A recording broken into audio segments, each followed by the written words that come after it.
السلام علیکم ورحمۃ اللہ۔ بسم اللہ الرحمن الرحیم۔ میں ہوں آپ کا میزبان ابراہیم حسین عابدی اور آپ دیکھ رہے ہیں حجازی میڈیا۔ ناظرین، انگریز تو یہاں سے چلا گیا، لیکن اس کی چالیں، اس کی سوچ اور اس نے جو سازشیں کی ہوئی تھی وہ اب تک برقرار ہے۔ ایک سازش اس میں تھی مسٹر اور ملا کی تفریق۔ اس نے مسٹر اور ملا میں ایک بہت بڑی تفریق پیدا کر لی کہ یہ مسٹر کی جگہ ہے، یہاں تک مسٹر ہے اور اس کا میدان ہے، اور یہ ملا ہے، اور جس طرح محاورہ بھی دے دیا گیا ملا کی دوڑ مسجد تک، اور یہی سمجھا جاتا ہے کہ ملا اپنی دوڑ سے باہر نہ جائے، اپنی دوڑ مسجد تک ہی برقرار رکھے، مسجد اور مدرسے تک وہ آگے نہ آئے، وہ سیاست میں نہ آئے، وہ اسکول میں نہ آئے، وہ دیگر شعبہ زندگی کی طرف وہ نہ جائے، وہ اپنی دوڑ مسجد اور مدرسے تک ہی محدود رکھے۔ تو ایسے ماشاءاللہ ملا ہے جنہوں نے اس سوچ کو سمجھا، اس منصوبے کو، اس سازش کو سمجھا اور اس سازش کے مداوع کے لیے وہ میدان میں آئے۔ تو ایسے ہی ایک شخصیت ہمارے ساتھ موجود ہیں جنہوں نے محسوس کیا کہ اسکول کے میدان میں بھی ملا کو اپنے کارہائے نمایاں دکھانے چاہیے، دین کی جو سوچ ہے اسکول کو کس طرح چلانا چاہیے کہ ایک بچہ اس کی ابتدائی جگہ اسکول ہی ہوتا ہے، اسکول سے اگر وہ ٹھیک طرح نکلے تو وہ آگے معاشرے میں، جس طرح ہم سیاستدانوں کو دیکھتے ہیں، وہ اپنی جیبیں بھرنے کے لیے کام کرتے ہیں، ان کو جو بھی عہدہ ملتا ہے وہ اپنی جیبیں بھرنے کے لیے، مال بنانے کے لیے ہوتی ہے۔ یہ کیوں؟ اس لیے کہ ان کی تربیت صحیح جگہ، صحیح مدرسہ اسکول میں نہیں ہوئی ہوتی۔ تو ایسے ہی ایک اسکول میں آج ہم آئے ہوئے ہیں جہاں دینی مزاج کے ساتھ ساتھ دنیاوی جتنی سہولیات ہے اس سے وہ مرصع ہے۔ تو آئیے ان سے ملتے ہیں، ان سے اسکول کے بارے میں جانتے ہیں۔ جی ڈائریکٹر الحم اسکول، سب سے پہلے یہ بتائیے گا کہ آپ مدرسے سے آئے، آپ کے والد صاحب کا بھی مدرسہ ہے، تو کیا سوچ لے کر، کیا مشن لے کر آپ آئے اور آپ نے اتنے بڑے ادارے کی، الحم اسکول کی بنیاد رکھی؟ السلام علیکم ورحمۃ اللہ۔ بہت شکریہ آپ کی تشریف آوری کا۔ اس اسکول کی بنیاد رکھنے کا ایک بڑا مقصد ہے، وہ یہ ہے کہ معاشرے میں جہاں ہر طرف عریانی ہے، فحاشی ہے، بے راہ روی ہے، تو ایسے اداروں کی اس معاشرے کو بہت ضرورت تھی کہ جہاں بچے کو تعلیم کے ساتھ تربیت بھی بچے کی ہو۔ تو ہمارے اسکول کا نام الحمد اسکول ہے، اور ہم نے ان میچ اکیڈمک وتھ تربیہ، ہم نے کہا کہ ہماری تربیت ایسی ہو کہ وہ جا کر بچہ معاشرے میں نمایاں کردار ادا کر سکے۔ اس میں بنیادی چیز الحمدللہ وہ ختم نبوت کا عقیدہ ہے کہ ہم نے یہ سوچا کہ اگر کوئی بھی کسی بھی پوسٹ پر جا کر بیٹھتا ہے تو وہ کم سے کم اگر وہ عقیدہ ختم نبوت کے تحفظ کے لیے کچھ نہ کر سکے تو کم سے کم اس کی مخالفت میں بھی وہ کھڑا نہ ہو۔ ہمارے اسکول کا پڑھا ہوا بچہ اگر وہ معاشرے میں کوئی کردار ادا نہیں کر سکتا تو معاشرے میں منفی ایکٹیویٹی بھی اس کی نہ ہو، تو اس کے لیے ہم نے سوچا اور ارادہ کیا ہم نے۔ تو اس سے پہلے جب میں پڑھ رہا تھا اور جامعہ الرشید سے پڑھا میں نے الحمدللہ، تو وہاں ہمیں یہ سوچ ملی کہ ہم نے کرنا کیا ہے، معاشرے کو ہم نے کس قسم کے افراد مہیا کرنے ہیں۔ تو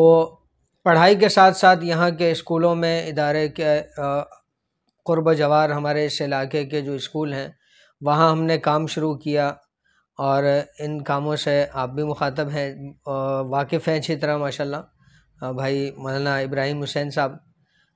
کہ ہم نے اسکولوں میں بچوں کے لیے ایکٹیویٹی، مختلف قسم کی ایکٹیویٹی کرواتے، ان کے درمیان اسپیچ کمپٹیشن بھی ہم نے کروائے، اور اسی طرح سے کوئز کمپٹیشن ہوئے الحمدللہ، بڑے پیمانے پر ہوئے، اس میں عمرے کا ٹکٹ، عمرے کا انعام بھی ہم دیتے تھے، اور بمپر پرائز سائیکل بھی بچوں کو دیتے تھے، تاکہ بچوں کو حوصلہ ملے اور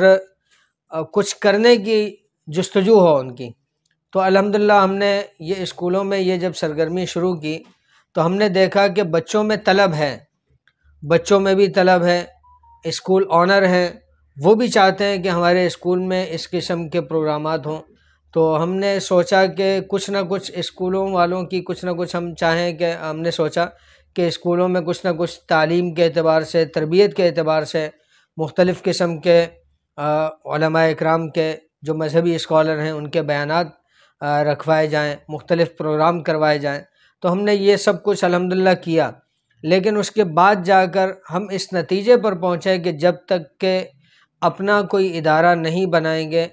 اپنی کوئی مثال پیش نہیں کریں گے معاشرے میں، تو ہم اسی طرح سے دوسروں کے پاس جا کر کہتے رہیں گے۔ اس وقت تک وہ ہماری اس بات کو تسلیم نہیں کرتے تھے۔ آج الحمدللہ بہت سے ساتھی ایسے ہیں ہمارے جو ہم سے پوچھتے ہیں کہ ہم اپنے ادارے میں، ہم اپنے اسکول میں، جو ہم سے بہت پرانے اسکول یہاں چل رہے ہیں، 15 20 سال پرانے اسکول چل رہے ہیں، وہ ہم سے مشورہ کرتے ہیں، ہمارا ان سے تعلق ہے الحمدللہ۔ اور ایک اور بات الحمدللہ کہ ہماری ایک اسکولوں کی تنظیم ہے، APSDO، آل پرائیویٹ اسکول ڈیولپمنٹ آرگنائزیشن اس کا نام ہے، اس کا میں عہدیدار بھی ہوں، ممبر بھی ہوں، عہدیدار بھی ہوں الحمدللہ، ایک اچھے عہدے پر بھی، اور وہ رسپیکٹ بھی کرتے ہیں۔ ان کی تمام میٹنگیں، APSDO کی تقریباً تمام میٹنگز وہ میرے اس اسکول میں ہوتی ہیں الحمدللہ، تو ان کے ساتھ بھی ہمارا تعلق ہے۔ تو وہ پوچھتے ہیں ہم سے کہ ہم اپنے اسکول میں کس طرح سے دینی اعتبار سے کیا چینجنگ لا سکتے ہیں، قرآن پاک کو ہم لازم کریں، ناظرہ پڑھائیں، تربیت کے اعتبار سے، وہاں بیانات کے اعتبار سے، تو جو ہو سکتا ہے ہم ان کو بہتر سے بہتر گائیڈ بھی کرتے ہیں۔ اور میں اکثر اپنے ساتھیوں کو، جو ہمارے علماء ساتھی ہیں، جو میں سمجھتا ہوں کہ اللہ رب العزت نے ان کو فراوانی ہے، مال کی فراوانی ہے، مختلف قسم کے وہ اپنی صلاحیتیں ہیں ان کی، اور وہ یہ کام کر سکتے ہیں، کاروبار کرتے ہیں، تو وہ ان کو میں مشورہ دیتا ہوں کہ آپ اس فیلڈ میں آئیں، آپ اسلامک اسکول بنائیں، وہاں بچوں کی تربیت ایسی ہو، اس سے معاشرے میں اچھے افراد، معاشرے کو اچھے فرد ملے گا۔ تو اس کے لیے میں ان سے کہتا ہوں کہ جس قسم کا تعاون میرا آپ کو درکار ہوگا تو انشاءاللہ ہر طرف، ہر موقع پر اور ہر جگہ میں جانے کے لیے بھی تیار ہوں، کہیں جانا پڑے مجھے اس کے لیے، تو ہمارے علماء اس میدان میں ان کو آگے آنا چاہیے۔ آپ کا تجربہ کیسے رہا؟ الحمدللہ ہم نے یہ سوچا کہ معاشرے میں ہمارے جیسے ایک بھائی نے کہا کہ علماء اسکول تو بناتے ہیں لیکن معیاری اسکول نہیں ہوتے، ایک بہت بڑا سوالیہ نشان ہے یہ علماء کے لیے۔ تو میں بھی یہ کہتا ہوں کہ عالم ہو اور وہ اگر مدرسے سے اسکول کی فیلڈ میں آ رہا ہے تو اس کو ایسا معیاری اسکول بنانا چاہیے کہ آپ کے قرب و جوار کا پرنسپل بھی کہے کہ میرے بچے کو آپ کے اسکول میں ہونا چاہیے الحمدللہ۔ تو ہمارے یہاں ایسا ہے، ہماری کوشش ہے کہ ہم جتنا اچھے سے اچھا انوائرمنٹ ٹیچرز کے لیے بھی الحمدللہ، یہاں ایسا بھی ہوا کہ کئی ٹیچرز ہماری ایسی ہیں جو جب آتی ہیں تو اس وقت میں وہ پردہ نہیں کر رہی ہوتی،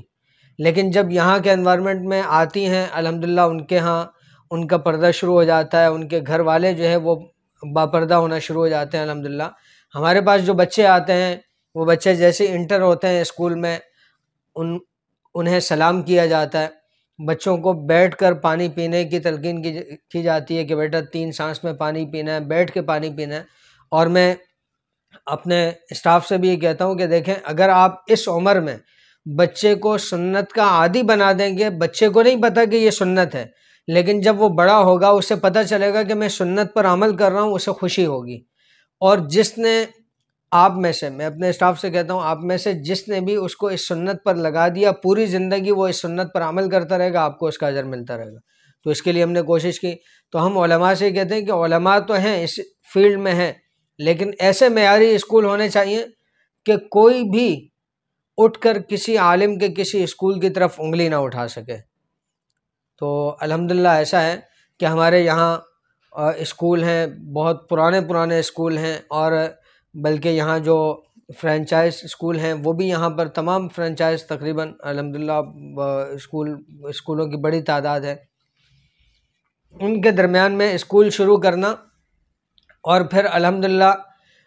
3 سے 4 سال کے عرصے میں کیمپس 2 کرنا، تو الحمدللہ ہمیں یہ جگہ ناکافی ہوئی اور ہمیں کیمپس 2 کی طرف جانا پڑا،